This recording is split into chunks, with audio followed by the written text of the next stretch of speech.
Alright, welcome ladies and gentlemen, boys and girls to Honcast.com, where we got some carnage and caliber action going to be coming at you. Of course, what is week number 4? That is right, we are in the 4th and final week here of the Carnage and Caliber Pro League for Cycle 2, where after this week we will know which 4 teams are ultimately going to be moving on to the playoff stage and then competing thus for that $8,000 prize pool that, of course, is going to be on the line. So looking forward to seeing how it plays out and what happens. And obviously, today, a little bit of surprise. We got a doubleheader going to be coming at you. Usually one match here on these weekdays, but because of reschedules and whatnot, again, doubleheader going to be coming at you.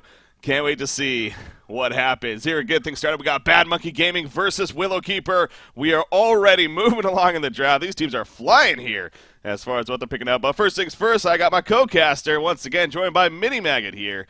Welcome back, Mini Maggot. Hello, hello. Can you just hear me, by the way? I had like a change of mic, so that's all right. I can hear you just fine. Okay, cool. Yeah, I'm good. I'm looking forward to this game, though. It's going to be good. Yeah, of course, BMG versus Willowkeeper now. Again, obviously a little bit of a break here for us here at Honcast, but there were matches that were played over this last weekend and whatnot, and you know, for the most part, nothing too crazy as far as results go. I will say Shrek is Love, they finally were able to pick up a game, and that was good to see. They actually took a game off of Reason Gaming, but in the end did fall in this series. So it seems like they are going to be finishing at the bottom, but again, getting some experience out there. I thought that was worth noting. But here we are, BMG, the top team right now. Well, not by points, actually. They're slightly behind CiC, but CiC does have one more game played than BMG. So again, the end result is ultimately what matters, of course. But, you know, I'm rambling on. You got to stop me sometimes. We got a draft going on. What do you notice so far? Well, first of all, we see Kronos and Puppet Master actually going through the banding phase, and I think like captains and drafters are sort of trying to stay away from the usual bans. Normally, we see Kronos and Puppet banned like every single game, but I think we're seeing these sort of heroes being let through because sometimes you get like the time where all these heroes getting banned every single time, and then teams aren't really playing them, and so maybe like Fusen and Hanskin were like, okay, let's try and see or let these heroes go through and see if the other teams can sort of still play them. That's why you see Kronos and Puppet picked up here. One other important thing I'd like to know actually is the Behemoth ban coming out from Hanskin. He's already picked up the Swiftblade and the Empath, so it's likely he's going to tri-lane. And if you remember correctly, when BMG played Tree last time, when they actually tri-laned against Tree, Tree had their Behemoth, and although they won that game, they actually lost the tri-lane, even though they had the Swiftblade and tri-lane. That's so I right, think, yeah. The ban on Behemoth is kind of the sort of theory behind that. Actually, if we're going to go tri-lane, we don't want to face the Behemoth because that can sort of screw up our Swiftblade and tri-lane. Yeah, very, very effective in the defensive mindset when it comes to tri-lane and good for countering. And yeah, that's a great point. And on top of that, again, the last time these teams met up, Willowkeeper actually took a game off of BMG. That series went to 3, and from what I recall, I mean, Willowkeeper, in fact, they won the first game, I believe, if I remember correctly. So they even had momentum going into it. You know, ultimately BMG pulled through, but Willowkeeper really has shown that they can compete with the best of the best here in this event, so that has definitely been fun to see. So you do see the final pick, though. Bombardier going to be coming out now. Bombardier, they've been playing this a little bit. In fact, I was showing the player stats before the game, and I believe it's Jonas Fan, if I'm not mistaken. No, who's the one that plays? It's Fuzi, right? Limp. Is it Limp? Okay, you know, I was all over the place. Yeah. It's probably Limp, yeah. I was double-checking that. Yeah, it looks like Limp. Yeah, he does have a couple of games that he's played Bombardier here for BMG. So they go Bombardier to finish things off. So tri-lane very likely going to be happening once again. What do you think of that pick there? I think the Bombardier's pick is really good, particularly because they're running the tri-lane. We used to see Thunderbringer picked up as well, but like because he's a good solo, but also he can sort of have effect in the tri-lane because of that global presence. And the hero is just really strong in the laning phase. It can absolutely crush. And if you're winning like the tri-lane as well as another solo lane, you're kind of winning 2 out of 3 lanes, and that's all you really need to have such a lead in terms of golden XP. So yeah, I think the pick is fine. It's probably been going against a Flux or the Bubbles, and I think both at either matchup he should do well. So we'll have to see it in the game. But yeah, Flux Bubbles obviously over there as the solos. Again, though, I think Willowkeeper, I kind of wonder what their ultimate, you know, obviously, knowing that you're possibly going to go in against a tri-lane here, do you think they could possibly go a jungler here? I mean, or is it just they want to stick to a secondary support? I mean, they could, but like Tree don't really like to pickup junglers, and they don't really like to go aggressive tri lane either. So if they're going to do it, they're probably going to pick another support. Like they probably put the support on Rally actually. Wouldn't surprise. Although he's got Baltazar playing it, I'm not actually sure. Oh no, it's going to be support Rally then because Brutus is going to be playing it. Yeah, so they're going to do like a defensive tri lane and have the Rally secondary support, and it's kind of similar to the Behemoth in the sense that kind of defensive capabilities. Like if Swiftblade and Empath get a good wall off, they're going for a hero, that Rally can just compel them out. So it's kind of the same sort of theory behind that, the defensive capabilities of a Behemoth. So I actually do like the pick actually. So. Yeah, not too. I mean, we have seen it before. Ran as more of a supporter style, but it obviously isn't too often. But definitely going to be played in that kind of role here, no doubt. For Willow Keepers, are making a point that, of course, Compel, very very powerful tool against hero like Swiftblade and Glacius in that lockdown. So now the question is, if you're more so Willow Keeper, are you fine matching? Is BMG first off? Are they going to go aggressive tri lane here? And do you want to match up against them if you're Willow Keeper?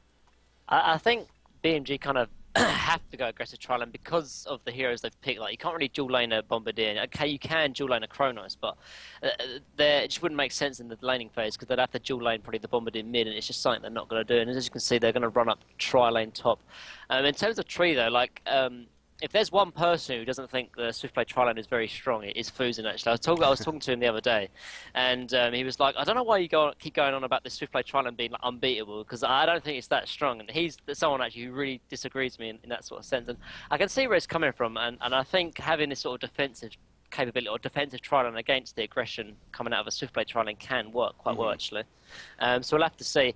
I think Tree, what their sort of game plan is in this tri-lane is that they'll have to wait for BMG to try and make a misstep, and then that's where they counter.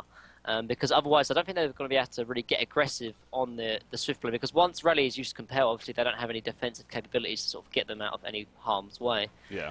So it will take BMG to make a misstep, and BMG rarely make a misstep. But we'll have to see how it works out in the tri lane and how they're playing. Kind of talking about missteps and whatnot. I mean, BMG, it's worth noting they are using a ringer. This is kind of just hitting me. I totally didn't even realize initially, but Fuzi's not here. In place is, of course, the one and only Vagina Thief. I have no clue who that is. So, no idea. I heard rumors that it might be actually Owned Me playing just on one of his random, obviously, silly accounts. But so now that that's all the way the giggles out of the way, I'm sure there'll be plenty more, though, to come. But anyway, so he is playing on the Kronos, obviously. So, again, they don't have their full A-plus roster, but at the same time, BMG obviously good enough of a team for that not to matter in the end, I'm sure. And it's definitely still a very, very good game, of course. Now, they are going to roam in the jungle here. Obviously, the Ward side placed by Fusin will kind of spot them coming, but the Ward ref goes down right before the 30-second mark, and that will mean a blocked camp as a result. So, going to be interesting to see how obviously the reaction goes from Willow Keeper here. But yeah, again, so it's kind of a back and forth. Yeah, Behemoth probably would have been the more satisfactory pickup for the defensive mindset, but they do have the compel at least in this case to be able to help whoever may be in that bad situation when it comes down to it. So. Going to be interesting to see how that plays out. But the solo lanes, before there's too much action at the top lane, let's talk about Bombardier versus Flux. Cracky on his Flux. Remember, we likes to get that in Sanitarius earlier on. We talked about that. You think he's going to have a tough time here, though, against Bombardier? I think Flux does quite well against Bombardier. I think Bombardier will probably just about take it, seeing as he's going to be going against Limp as well, probably one of the strongest solo laners in the game at the moment. I think Bombardier will probably have to take that edge, but only slightly. I think Flux definitely has the potential to win it, but I just think Bombardier probably take that eventually. In terms of Kronos v Bubbles as well, I think Kronos will actually probably have the advantage just because the harass it can put off on the Bubbles when it gets into the higher levels. But he has gone Hatchet actually, which is kind of a... I don't know. I'm not sure if I really like that item choice really because he doesn't have that much regen, but he has been pulled. Yeah. Yeah. Yeah, he was pulled. So a little bit greedy maybe, but yeah, he did get pulled the regen. So at the same time, he's got plenty of trees to eat and go up against Boxy here, of course, playing the Suicide Bubbles in this case. But now as he gets the Iron Shield there actually to help mitigate obviously even more. But now we got the top lane here. The Tri versus Tri lane, of course. Swiftblade, he's 6-1 so far. Puppet Master 7-3. So the lane positioning has actually been pretty good so far for Willow Keeper, right? You also see, look at Rally. I mean, he's just sitting back. Yeah. He's making sure that he can compel if need be here. Yeah, that's his whole job pretty much in this Tri lane. Like, if they go on the Puppet Master, he's just going to compel them out. If they go on the Luna, compel them out. And it's kind of like good because this Tri lane coming from BMG is all about aggression, really, and they need to get the kills. And with the Rally pickup, it's almost impossible for them to get a kill, really, unless the compel has already been used. I think the only way really BMG can maybe secure kills if they go kind of on 2 heroes at the same time. If they go on Puppet Master and a Luna, if they both misstep, then obviously Compel will have to be only used on one of them. But at the same time, it's going to be having a misplay coming out from the tree. So. Yeah. So obviously not a whole lot of action just yet, and as I say that, the first bit of initiation coming out, but Puppet Master more than fine, as he is easily able to react to that. So they're trying, but not really coming into play right here. You know, going back to Bombardier real quickly, as I'm seeing the sticky bomb, yeah, going to explode right there. Flux taking a good amount of damage. Bombardier again, he had that change where he can now sticky bomb himself and opponents or teammates as well, I should say. So, I don't know if we've really... Now, the couple times we have seen Bombardier, I don't know if we've really seen that being the most impactful thing in the world. But at the same time, it is a nice little viable option, you know. Also the idea of, say, you get a Portal Key Initiator on your team, something like a Magnus even. You throw the sticky bomb on him as he's about to go in. It could be some pretty cool coordination. Yeah, and with Chronos, actually, it's quite an easy just to set up like an easy bomb. Actually, it does a lot of damage, like 300 max on max level as well. Like Chronos can just easily jump in, and that's an easy kill almost set up with the Bombardier. And I actually really like that change as well. It does offer a little bit of viability coming out from Bombardier in the competitive scene. Yeah. Oh yeah, absolutely. So I know that was one of the better, the more fun changes that we did see in that patch. And came out the wall attempt coming up, but again, Puppet Master just easily able to walk around it. So BMG really trying their best to get aggressive here, but you got to give credit to Willowkeeper at the same time. They're playing a very, very defensive mindset, but at the same time, Puppet Master is still getting some very solid farm, and the lane positioning is still in their favor. Now, again, BMG doing their best to kind of pull that back. But no doubt it's not easy. Obviously, the water rev that was here at the pole camp is already actually gone now, so they are able to take advantage of that as well if it calls for it. But is this maybe a little surprising to you how well the Willowkeeper trial lane's doing? Not really, because like in the same sense, obviously they're great players, but they've got Rally there just to help them in anything they need. Like I know BMG haven't really made a strong assault to try and get any kills. They throw out the wall a little bit and the Essence Link. Other than that, but Rally's just gonna be sitting behind Puppet Master while he just tries to farm as much as possible. And like I said, the only way they can really get kills is if they get like 2 heroes, at the same time, because Rally can only compel one of them. Until then, they're just going to try and CS, and it's the other solo lanes. Oh, mid lane. Yeah, he's in trouble. He pushes them away right here. Are we going to see the bloodlust kill those sticky bomb in 6 seconds? Now he has airstrike, but he doesn't want to use it. He knows he doesn't have to, and Krake will fall. So double damage rune. That obviously does work right there. And even against the tanky Flux on top, but in the meantime, Puppet Master, this is a good wall off. The airstrike comes out, and that's the power of Bombardier right there against the Trilon especially. Puppet Master just disintegrates. Rally is able to compel away at the last second. That'll be fine. So minimal casualties when you think of it that way, but still damage done by BMG right there. So they definitely turned it on, and it's a lot of it because of Bombardier. Yeah, I mean, that Bombardier, like, he was just about to compel because the Glacier's Ice Imprisonment just faded off, so I thought he was going to get the kill off, and then the airstrike, because obviously the Ice Imprisoment's going to stop the Rally compel. But that extra little bit of burst damage, they're going in on Swiftblade actually, but just for a harass, I think. Yeah, I think they realized very quickly that was not going to happen. That was almost a let's not do this, and kind of a second guessing themselves, and in the end, Puppet Master, he ends up paying for it now. Swiftblade, he has dove big time. So Jonas a fan, not a stranger to diving towers and being extra aggressive, but in the end, it gets the job done, and they eat through the trees, and they make it out of there. So. Oh, bottom lane. Oh, wow, actually, yeah, bottom lane Bubbles gets the kill down here. So Boxy, finally a kill coming out from Willowkeeper. Diving the tower himself and taking out Chronos, actually. So at least they're getting on the board here with Bubbles. They're going to need him to have a pretty big impact in the way this game's going. Yeah, and I think that's where they'll need to do, because they're sort of losing this trial lane now just because of maybe the help from the global from Bombardier. I think Boxy will need to try and get some movement happening, because they're losing their lanes. I mean, they're not losing that bad. He's going to come mid. He might try to set up here.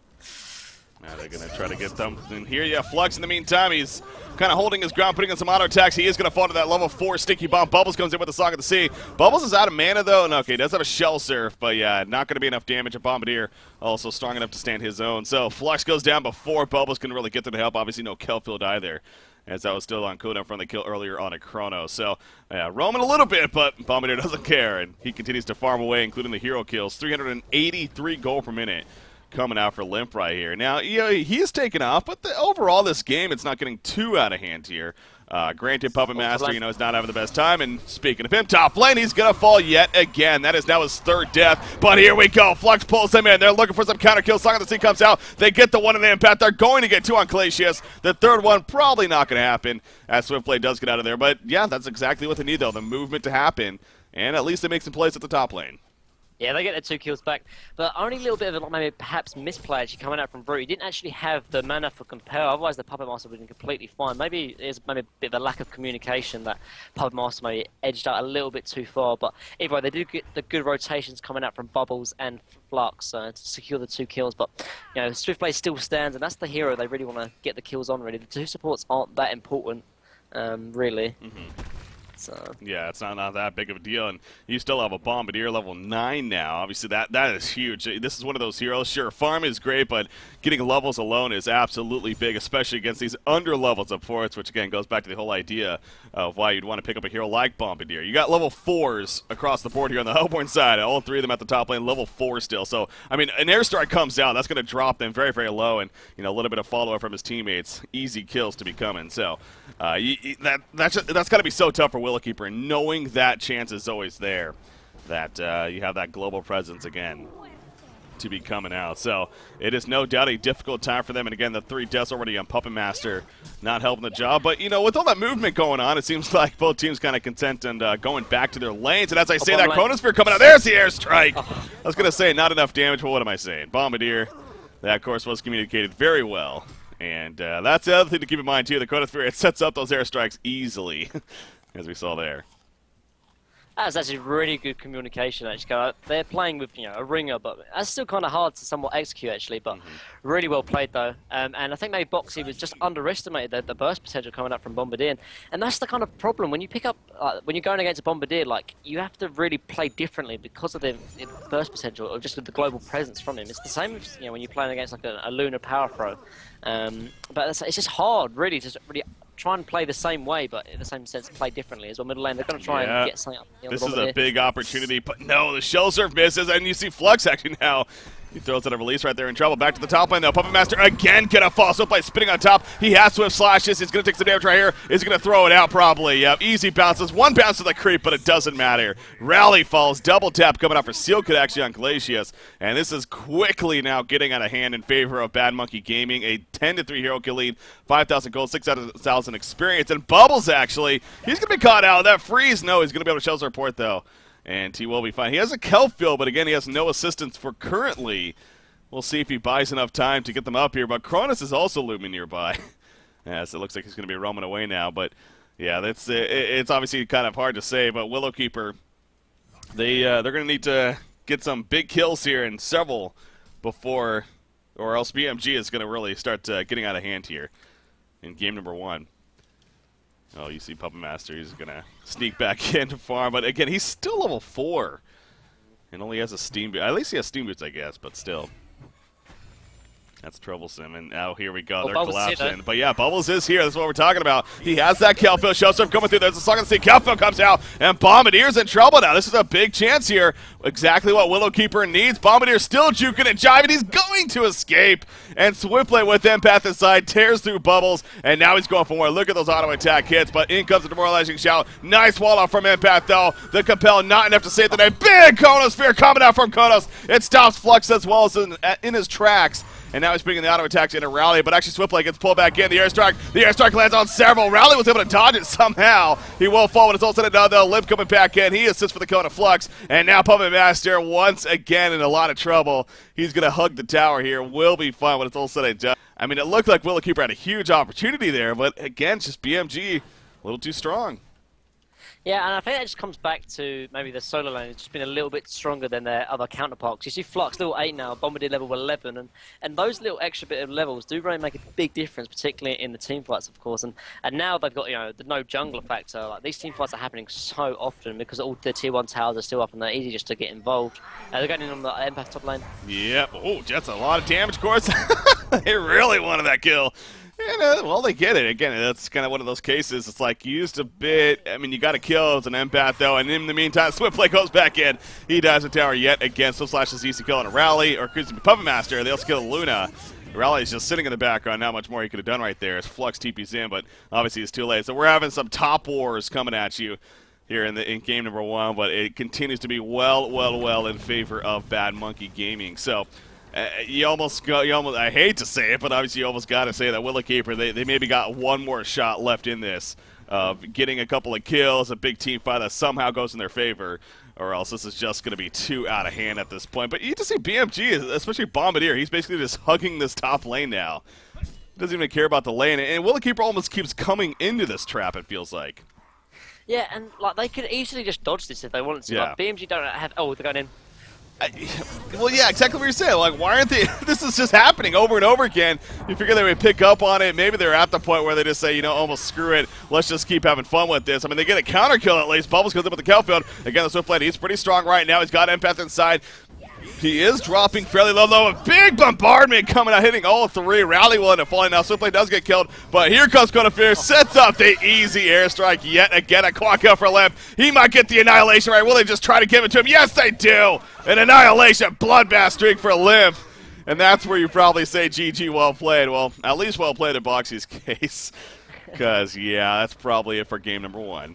Definitely, but like, I don't know, the Tree don't even have to fight this if they don't want to. Like, the only way BMG can really, they can't get any objectives with the lineup they have. They have no push potential. They can't really get Congo. The only way they can really get ahead is through, like, hero kills, and, like, Tree are almost giving them the potential to get hero kills because they're all up here.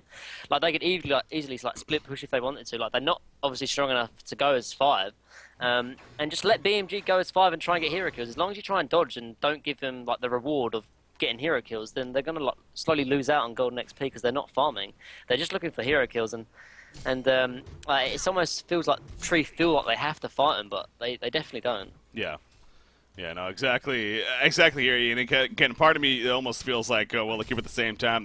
They're in a mindset of like, it might just be over anyway, so we'll just kind of keep rinsing and repeating here until that concede mark is able to be hit. But you do see Flux, he does deny that middle tower at least, so a little bit of something there. But again, this lead is just pretty damn huge in favor of Bad Monkey Gaming. And the comeback potential of Willowkeeper with the way this game is going is very null. And actually, again, another dive coming out right here.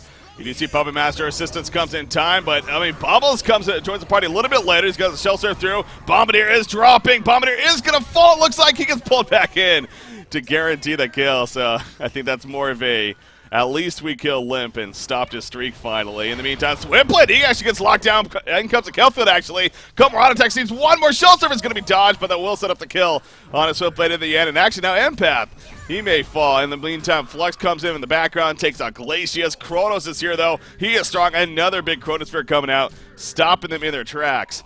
Bombardier is not up, though. He has an airstrike, but obviously not up, so cannot assist this time around. And actually, Kronos now, he may end up falling right here, and it looks like it will. So I think that's almost your case of BMG saying, like, you know what, you guys still have a chance. Stick in this game. And so Willowkeeper is going to do exactly that. Hey, I mean, that's the first fight that they've actually come out on top of. Yeah, I think BMG maybe just overextending just a little bit, but going back to what we said, like, whenever we used to see like SG or BMG, like in the old days, they'd always sort of group up and team fight, but even if they didn't force the other team to team fight, they could at least get objectives because they have that push element. But in this kind of draft, they don't have any push element, so even if they were going to group up as 5, Tree could just easily dodge it because they're going to get the tower so much slower. And so there's less sort of urgency to try and team fight them, and almost Tree are playing into BMG's hand because of that. They have like almost identical lineups, and if you're playing against identical lineups, the thing that really makes a difference is the golden XP, because obviously yeah, that's the thing that's going to get you ahead in terms of team fight. And when they took the team fights, the solo liners were just about ahead because, you know, Limp maybe outplaying Cracky or whatever the reason. But either way, BMG had the higher golden XP lead. And so when they took the team fights, BMG were obviously going to win because their lineup is almost identical. Yeah. And as a result, you know, they got further and further ahead, and that kind of just snowballed. And then it kind of was a little bit chaotic. And it was like, okay, just keep team fighting, and that's what BMG wanted.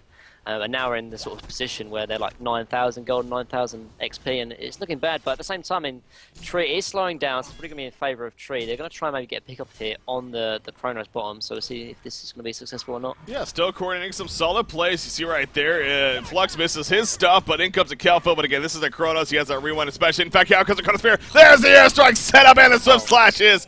Oh, that just bit them in the ass big time right there. Again, you got to give them credit for trying, but especially with the way this game's going. But obviously that did not work out any bit right there. That's just the synergy of this team, specifically Chronos and Bombardier. That turned potential, man. Yeah, like that gave him like that Bombardier Chronos like setup has given him almost like 4 to 6 kills. Like it's so insane the synergy, and Lim's playing like almost perfectly, like nearly 500 GPM, and this is just getting almost out of control now for BMG. That they know this strategy so well. They've played it time and time again, and it's just working for them completely. Yeah, it is one of those interesting things when you think about it in terms of, Chronosphere, as far as synergy with him, yes, the AoE synergy is definitely there in a lot of cases, but at the same time, it's kind of funky, A Tempest Chronos can be kind of awkward because you don't want to stop your own Tempest, like a Behemoth Chronos, Magnus Chronos, because of just they get in there, they're frozen themselves, whereas Bombardier, though, I mean, he could sit safely in the background, and globally for that matter, and just throw out a huge AoE to assist on top of the Chronosphere, so it's almost like you're getting that guaranteed damage as long as the coordination there, and again, at this level of play, you expect that, and we're seeing that happen. So it almost makes you think a little bit how we had never seen this synergy before, really. I mean, we've seen Chronos plenty, but Bombardier not so much. Has been picked up, especially in pairing with Chronos. So as I'm rambling on here, though, again, counter initiation coming out, Bubbles. They really want this Bombardier dead, but it's going to come at a cost. They do get the kill, but here we go. Puppet Master falls, another one falls, Flux goes down, and all of a sudden Rally is like, well, my team's dead. I need to get the hell on out of here, because there's no point in me sticking around. So he will do just that. Oof, the wall just a little late there. Coming out from Handskin. But yeah, no, it is interesting to think, because again, I'm trying to think back that a few times we've seen Bombardier. I don't know if we've seen him with Chronos necessarily, so. No, I don't think so either, actually.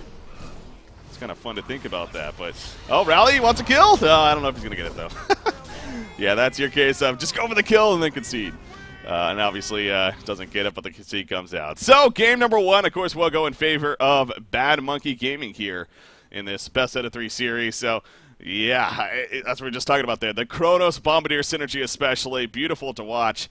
But I think it's safe to say a mix of the trial lane, the Puppet Master tried to die a couple times, and then especially that Bombardier's involvement was just huge that game. And it's almost like a mirror matchup, and I think, just put it simply, I think BMG almost just outplayed him in terms of the laning phase as well as just like the team coordination and team fights and stuff. And when you play in the mirror matchup, it's whoever is the stronger team normally comes out ahead really, because it's not the strategy that's going to give you advantage, it's the skill itself. So yeah, well played coming out from BMG, and hopefully game 2 is maybe something a bit different maybe. Yeah, you look forward to it. Again, this Willowkeeper team, they've shown already that they can't compete. They took the game off of BMG last time, and they've always been a solid competition against their opponents. I really am expecting a solid game